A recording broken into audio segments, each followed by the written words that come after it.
Now, when you think Johnny Walker, you probably think on the rocks, but I bet you never expected this.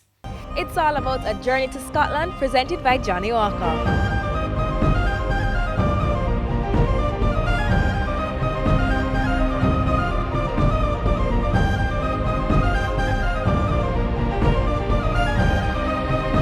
Alright, so it's all about a journey to Scotland tonight. All of Jamaica Food and Drink Festival. What's going on? Hey, how are ya? We are in year 5. Year 5 is here. We're really excited to welcome Johnny Walker. Tonight, the port welcomed us and they had a nice journey through Scotland. So it was a really nice night. Lots of tastings. I mean, how was your palate? Well, I actually had a Johnny Walker cocktail. It was my first time. Normally if I have a scotch, I just have it neat. And it's pretty nice with apple juice. I was like, oh, okay, because the Johnny Walker Gold is pretty light. I was like, oh, something to try in the future. Okay. So I learned something tonight. And I'm sure persons can look forward to Johnny Walker on board, right, for the rest of the festival.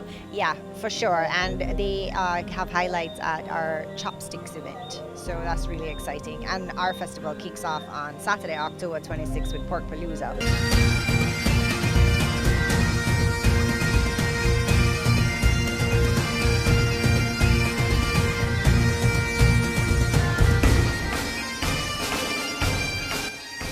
There's been an overwhelming outpouring of support from local markets and international.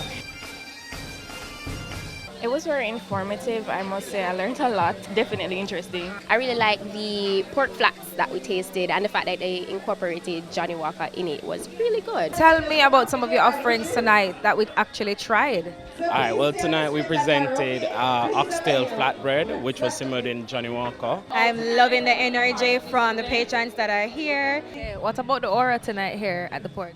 I personally love it because, as the name suggests, it would seem like somebody's porch, and that's different, very different for a restaurant scene here in Kingston, so I like that. A lovely evening with food and Johnny Walker. What more could we ask for?